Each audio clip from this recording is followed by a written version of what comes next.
Boa tarde, Leandro. Estou dando aqui as boas-vindas para que você possa participar do nosso podcast RH que Transforma, aqui do Alicerce.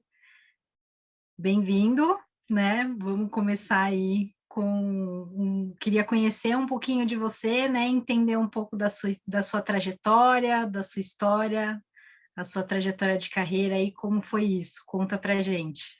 Claro, boa tarde, viu, Daniela? É um prazer estar aqui com você. Eu aproveito também essa oportunidade para agradecer a toda a produção do podcast RH que Transforma e a equipe do Alicerce Educação por essa oportunidade de troca que é tão rica e importante para nós enquanto sociedade, né?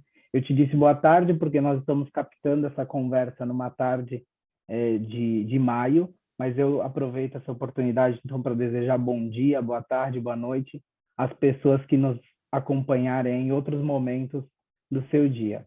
Eu me chamo Leandro Corrêa, eu sou gerente de Gente, Diversidade e Inclusão da Divisão Brasil da Arcos Dourados, que é um franqueado do McDonald's para toda a América Latina e Caribe.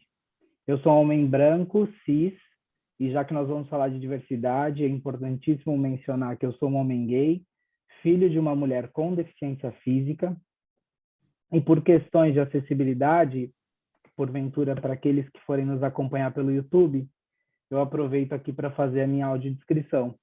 Como eu mencionei, eu sou um homem branco, eu tenho olhos e cabelos escuros, eu utilizo barba, estou vestindo uma camiseta num tom bege, eu utilizo um fundo virtual, estou no quarto, então ao meu fundo a imagem está pouco borrada, mas tem uma cama e paredes brancas.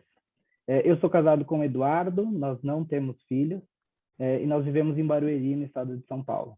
E a minha trajetória profissional aqui no McDonald's, ela começou aos 16 anos de idade, viu, Dani?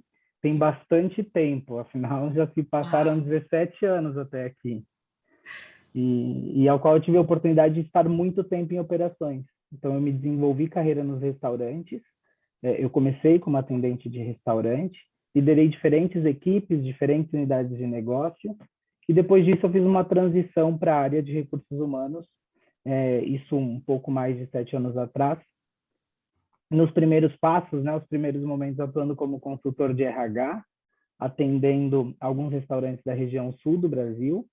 Depois, na mesma função, mas atendendo a restaurantes do Rio de Janeiro, onde eu morei por quase 3 anos, e que foi um laboratório de muito aprendizado que me credenciou a ocupar a posição que eu ocupo hoje em diversidade e inclusão. Eu sou bacharel em administração, tenho MBA em gestão de talento e desenvolvimento humano pela Universidade Federal do Paraná.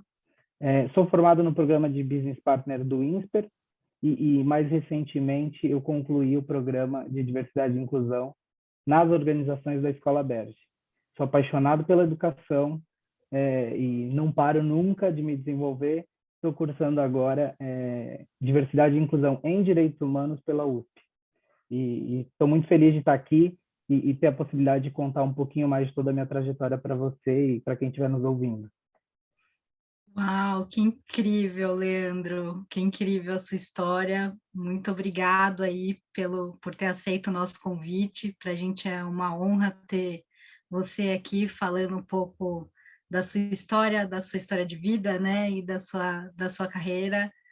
E eu queria aproveitar, né, que você comentou um pouco aí da sua história e perguntar para você quais são os desafios de diversidade e inclusão que vocês têm enfrentado aí na Arcos Dourados?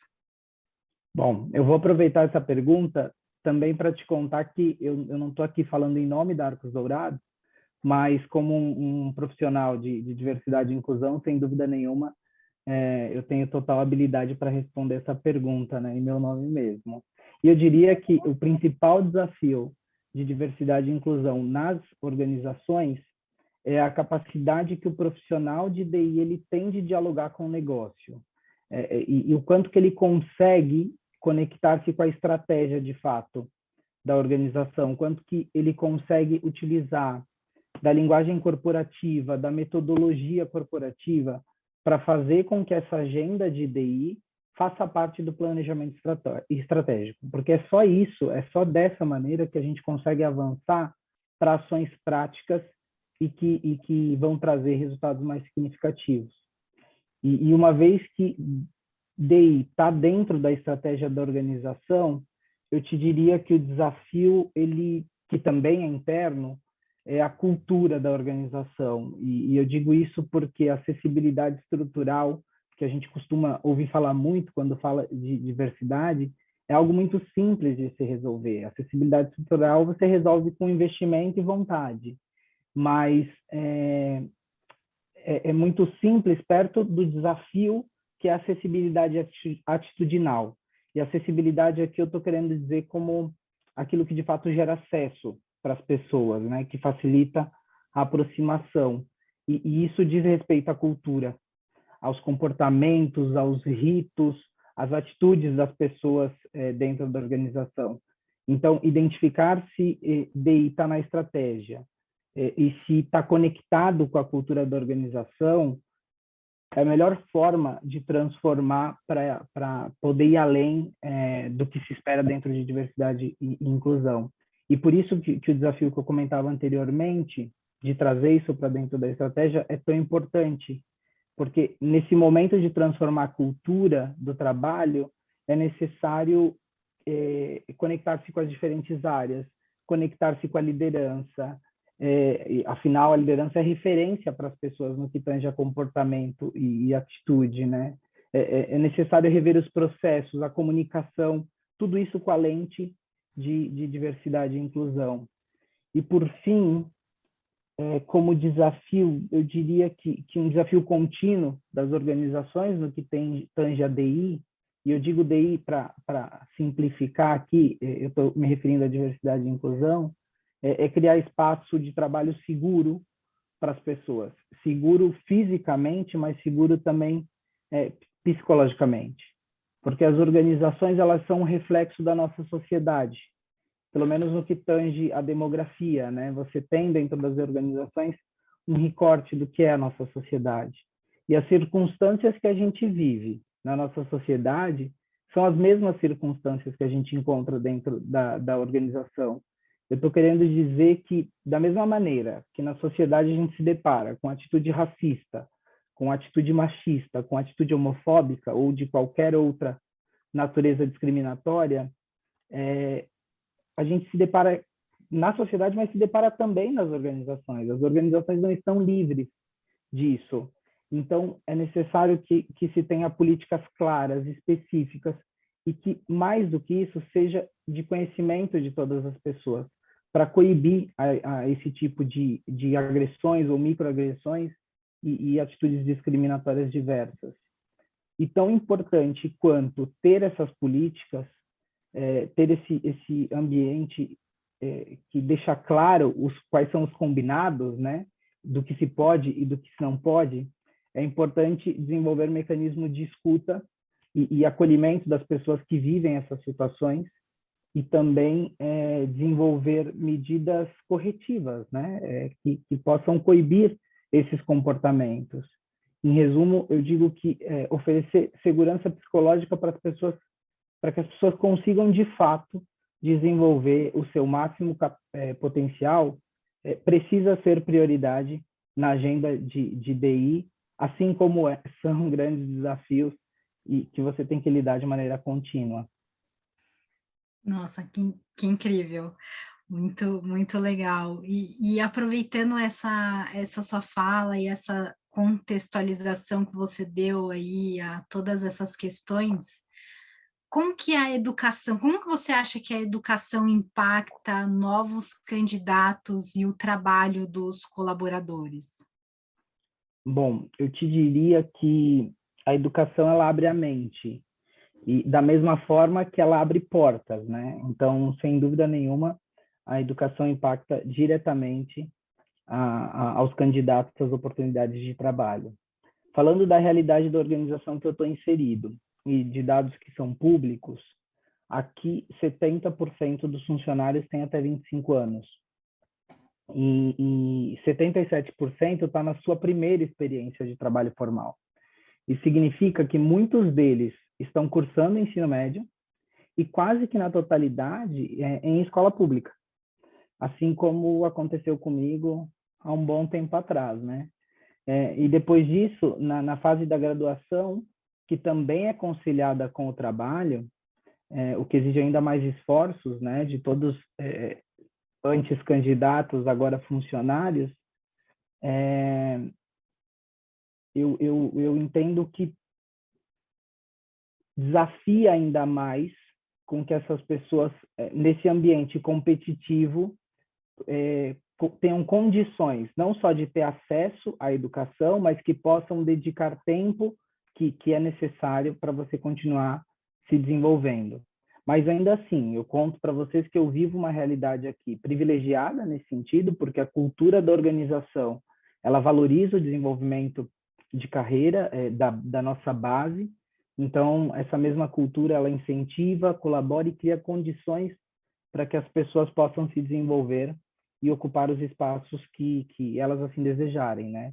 Eu acredito muito que as organizações têm esse papel de oferecer condições de educação para todos os seus funcionários. Eu sou resultado das oportunidades que eu tive aqui, né? Então, eu entendo que a minha responsabilidade agora é criar oportunidades para as outras pessoas, em especial aquelas menos privilegiadas. No meu caso, eu cursei ensino fundamental e médio em escola pública. A minha graduação eu fiz em uma universidade particular que não figura entre as universidades de primeira linha, o que acabou exigindo de mim muito mais dedicação e participação ativa nas oportunidades que me foram oferecidas pela Hamburger University, que é a nossa universidade corporativa, e também das oportunidades que foram oferecidas pelos parceiros do nosso sistema, né? Isso para que eu pudesse reduzir os gaps de oportunidade de conhecimento que eu tinha em relação a outras pessoas candidatas. Por isso que é tão importante existir esse investimento contínuo no sentido de criar condições para que as pessoas possam ter acesso à educação. E aí eu aproveito aqui para contar ou reforçar para quem está nos ouvindo que não tem idade, que não tem condição social, que não tem momento da vida para nós estarmos abertos à educação. É importante que todos nós possamos estar abertos a aprender ao longo de toda a vida e agarrar as oportunidades de acesso à educação de maneira contínua, porque eu acredito que é só através da educação que a gente consegue transformar a nossa sociedade e ocupar os espaços que a gente deseja. Falou tudo, né? Acho que esse é o principal papel, né? Acho que é pela educação mesmo que a gente vai conseguir fazer essa transformação, né? Não tem outro caminho. Obrigada pelas suas Sem dúvida colocações. nenhuma. E agora, voltando um pouquinho mais para a questão de diversidade e inclusão, né? Eu queria saber como que você acha que a diversidade e inclusão, ela pode transformar as empresas? Como que você acredita que pode acontecer essa transformação através da diversidade? A lista é imensa e eu diria até que é quase que responsável perguntar isso para um entusiasta de diversidade e inclusão, né? Porque aí a conversa pode render aqui algumas horas.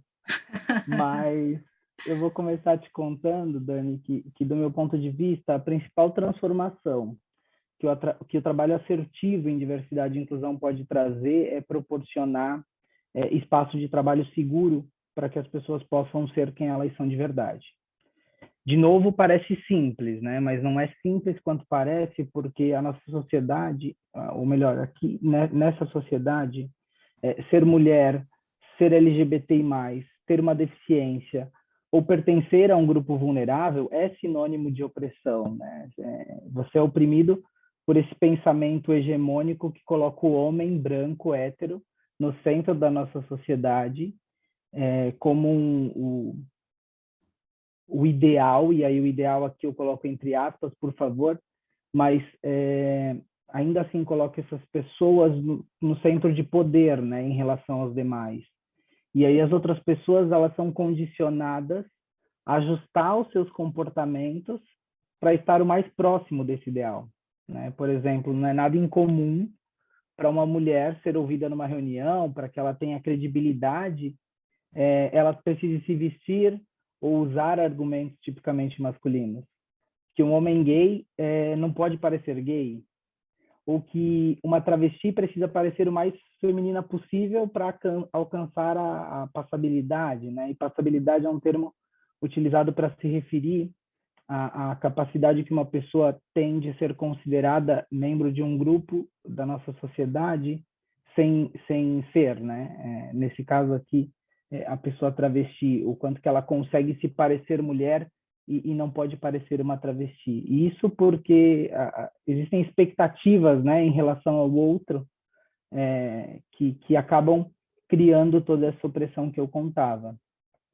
E na contramão disso tudo, gerar esses espaços seguros, no meu ponto de vista, é mais do que fundamental para permitir que as pessoas possam traduzir a sua personalidade e que vai seguramente resultar em espaços de maior inovação, de colaboração, de troca, que vai permitir as pessoas a lidar com desafios diferentes, vai gerar confiança, diálogo aberto e seguramente vai resultar também em lideranças mais assertivas e com melhores resultados. Afinal, é isso que as empresas buscam, né? Então, eu não posso responder algo diferente disso, porque eu realmente acredito que essa segurança, seja física ou psicológica, que permite a gente ser quem a gente é de fato, que impacta em melhores resultados que as empresas buscam de maneira tão consistente aí no dia a dia. Legal, muito legal. E qual que é um ponto forte da diversidade e inclusão aí na sua empresa? Bom, de novo, né? Eu não estou aqui num papel de porta-voz da empresa a qual eu represento, mas como eu já comentei anteriormente e a respeito de dados que são públicos, 70% dos funcionários aqui têm menos de 25 anos. 77% está na primeira oportunidade de trabalho formal.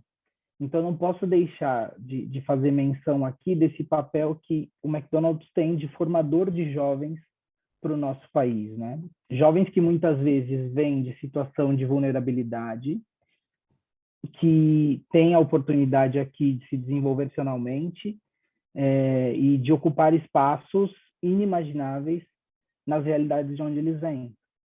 Eu, aos 16 anos de idade, vindo de uma realidade de uma família humilde, sendo um homem gay, que naquela época ainda não me entendia dessa maneira, ainda assim eu jamais podia imaginar os espaços que eu iria ocupar ao longo da minha vida. E isso só está sendo possível, ou está sendo possível também, por esse papel que o McDonald's tem de formador de jovens, né? Então, sem dúvida nenhuma, eu destacaria esse como o principal trabalho de diversidade e inclusão. Mas tão importante quanto, eu quero contar também que o trabalho que a gente desenvolve na frente de inclusão de pessoas com deficiência é um trabalho que nos enche de orgulho, porque hoje trabalham comigo aproximadamente 1.500 pessoas com deficiência. E mais do que isso, 72% delas possuem deficiência intelectual. E aí eu te conto, Dani, que no mercado de trabalho formal, das pessoas com deficiência que estão empregadas, apenas 8% são pessoas com deficiência intelectual. E na contramão disso, aqui no MEC, eu tenho 72% dos colegas com deficiência, pessoas com deficiência intelectual. Então, mais do que contar com esse número que é um número bastante expressivo, é uma verdade que a gente não mede esforços aqui para impactar na carreira de todas essas pessoas, impactar no desenvolvimento, seja adaptando o treinamento e a trilha de aprendizagem. A gente é muito conhecido por uma formação em escala, né, por padronização de processos, mas quando a gente fala de pessoas com deficiência, a gente tem o cuidado de adaptar as condições e ao potencial de cada uma dessas pessoas para permitir que no tempo delas elas possam se desenvolver e alcançar o objetivo que, sem dúvida nenhuma, é participar e contribuir de maneira mais ativa para o desenvolvimento da sociedade e também da nossa organização. Que legal, eu estou arrepiada aqui de imaginar essa transformação acontecendo lá na ponta. Parabéns aí pelo trabalho. E aí partindo aqui mais, né, para uma última pergunta aqui, eu queria saber quais são as tendências e as previsões, né, para a área de diversidade e inclusão, que você identifica aí, como é que é isso?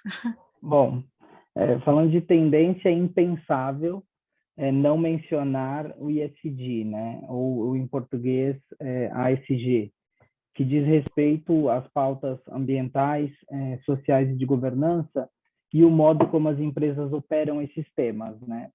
Fato é que as empresas seguirão sendo estimuladas pelos investidores a evidenciar ações mais concretas em relação aos compromissos que ou foram assumidos ou estão sendo assumidos no âmbito de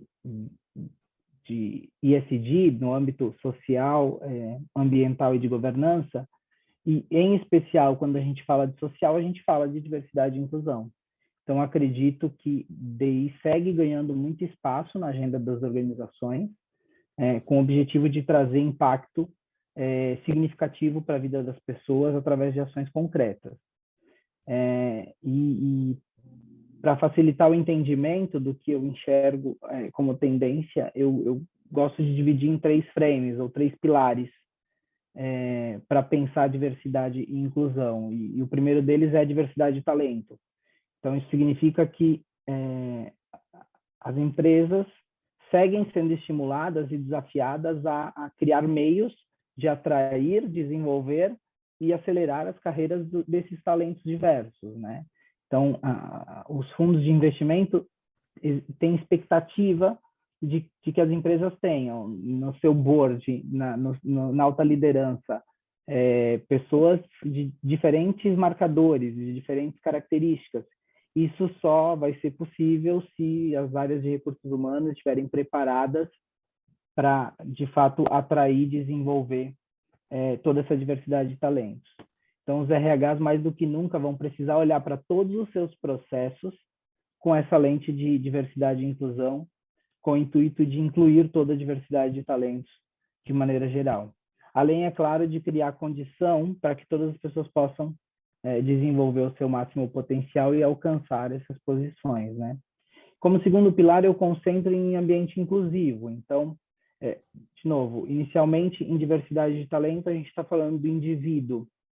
Nesse segundo ponto, em ambiente inclusivo, a gente está falando do meio em que esse indivíduo está inserido. E aí isso significa que as empresas vão precisar, já precisam, essa já é uma necessidade real, mas eu acredito muito que isso vai ganhar ainda mais força. As empresas vão precisar desenvolver ainda mais mecanismos de escuta das pessoas nesse mundo pós-pandemia. Então, nesse momento em que a gente vive um trauma coletivo do isolamento, do que foi ou está sendo, em ainda alguns casos, o isolamento, as pessoas querem ser ouvidas, né? E as pessoas buscam, sobretudo, uma justificativa para ir ao escritório, algo que faça sentido essa ida ao escritório. As pessoas precisam também se conhecer além do virtual. Muitos dos funcionários que a gente tem aqui, nas áreas corporativas, foram admitidos ao longo da pandemia e em um ano e meio, quase 2 não tiveram contato físico com as suas equipes. Então, nesse momento, existe essa necessidade de criar essa conexão que vai além do virtual. E aí, a área de DI seguramente vai ser muito exigida para apoiar nessas demandas como um todo. E como último pilar dessa divisão que eu estou propondo, eu trago aqui o que eu chamo de cultura de diversidade e inclusão, que aí é como esse meio interage com a sociedade. Então, inicialmente, eu falei de diversidade de talento, que diz respeito ao indivíduo, depois o ambiente inclusivo, que é o meio em que esse indivíduo está inserido na organização, mas eu vou além com cultura inclusiva, que diz respeito a toda a cadeia de valor, né? E a maneira com que a organização lida com os temas de diversidade e inclusão nesse meio em que ela está inserida, ou com as pessoas com que ela se relaciona, com as organizações que ela se relaciona. É fazer com que diversidade e inclusão vá além dos muros da organização. E para facilitar o entendimento, eu diria que se você consegue entender como esses 3 pilares se relacionam, fica mais fácil de entender o que está por vir aí. Não imagino que vá numa linha muito diferente disso que eu te trouxe. E aí, claro, para quem nos escuta, e eu acho que são corajosos de estar todo esse tempo aqui me ouvindo, né? Porque eu adoro contar um pouco, seja da minha trajetória, do que a gente vem desenvolvendo e trabalhando em meio à diversidade e inclusão, Dani. Eu quero aproveitar essa oportunidade e também dar algumas dicas, né, de como que essas pessoas que nos escutam podem se preparar para tudo isso que já acontece e que está para acontecer em meio a tudo isso. E aí, principalmente para aquelas pessoas que estão se aventurando agora em meio a essa temática e que gostam de séries, eu particularmente adoro uma série, eu indico Pose, Laerte e a Typical, que são séries do Netflix, as 3, que abordam temáticas completamente diferentes. Bom, eu falei Pose, temática LGBTI+, Laerte vai na mesma linha, Typical, pessoas com deficiência. É importante mencionar também alguma que vá para a linha mais étnico-racial. Eu traria aqui Cara Gente Branca, que também é um conteúdo sensacional e que eu gosto muito. E tem vários podcasts, né? Além desse, que as pessoas já estão ouvindo, eu ouço muito Afropai, Diverse Talks, Calcinha Larga, que trazem abordagens assim de temáticas diversas e excelentes discussões com muita profundidade em meio à diversidade e inclusão. Na literatura, alguns livros que eu gosto, a série de Feminismos Plurais, da Djamila Ribeiro, coordenado pela Djamila Ribeiro, mas que conta com outros autores, da também brasileira Cris Kerr, o livro Viés Inconsciente, é muito interessante, e o Inclusifique, da Stephanie Johnson, que são leituras introdutórias que vão te engajar, vão te atrair e vão te permitir entender como o indivíduo, em meio à sua individualidade, mas nessa relação com o coletivo, né? Sem dúvida nenhuma, esses conteúdos são conteúdos que eu consumo, e que contribuíram muito para a minha formação até aqui. Que legal, já anotei todos aqui. Vou tomar isso como lição de casa desse podcast. Foi incrível o nosso papo. Longo, mas muito produtivo e bem gostoso. Obrigada mais uma vez por ter aceitado aqui esse convite. E tudo certo. Até a próxima. Obrigada a todos. Obrigado, Dani. Eu fiquei muito feliz de ter essa conversa com você. Para aqueles que escutaram a gente até aqui, né, e se pergunta por onde começa, a última dica: começa pequeno, começa incluindo uma pessoa, 2, começa entendendo de uma característica em especial, depois da outra, de um comportamento, depois do outro, escala, e quando você vê, você já vai ter feito muito por você e pela sociedade. Eu adorei estar aqui com você, Dani, poder trocar um pouquinho mais, e convido as pessoas aí que nos escutam a escutar toda a série de podcasts da RH que Transforma, que estão com conteúdos brilhantes, com comunicadores aí com muita diversidade e que vão contribuir para o seu desenvolvimento. Obrigada, Leandro. Obrigada.